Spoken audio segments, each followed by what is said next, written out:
Slovenský Dakar. Aj takto možno nazvať jedinečnú motocyklovú súťaž, ktorá sa uskutočnila počas uplynulého víkendu v okolí Levodskej doliny.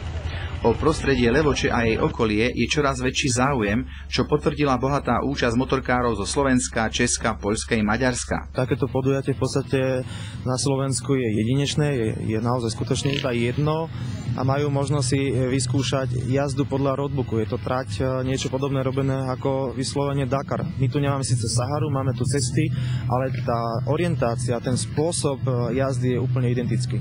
Súťaže sa tentoraz zúčastnilo približne 350 účastníkov. Súčasťou tohto podujatia je Motorride Enduro Challenge, je to orientačná súťaž pre veľké cestovné motorky. Účastníci majú tzv. Roadbook, kde majú zaznamenanú trasu a prechádzajú okolité trasy len na základe tohto roadbooku, kde majú nejaké poznámky. V podstate sa ide na čas, ten, kto má najkratší čas, vyhráva. Pretekári zdolávali nástrahy trate a do súťaže sa neváhali prihlásiť ani 60-tnici. Pre motorkárov je jazda v takomto teréne predovšetkým zábavou. Dá sa povedať, že relax. Netreba sa šádiť, lebo je to nebezpečenstvo, ale dá sa na tom kľudne pojazdiť a zabaviť. Ako prvú absolvovali pretekári jazdu zručnosti, ktorá sa pre niektorých skončila aj takto. A potom vlastne vychádzajú na cesty, kde idú podľa tohto roadbooku.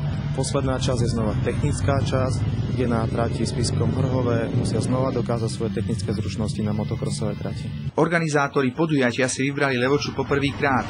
Nevylučujú však, že sa tu vzhľadom na dobré a vyhovujúce podmienky opäť vrátia. Tohto roku sme tu prvýkrát, no roku sme mali iný kemp, ale v podstate naraz sa nám počet účastníkov a potrebovali sme väčšiu plochu. Motorkári zo strednej Európy teda zažili preteky na štýl Dakaru v slovenskej prírode. Zdolávanie prekážok s patričnou dávkou adrenalínu, to bolo to, čo počas víkendu hýbalo pretekármi najviac.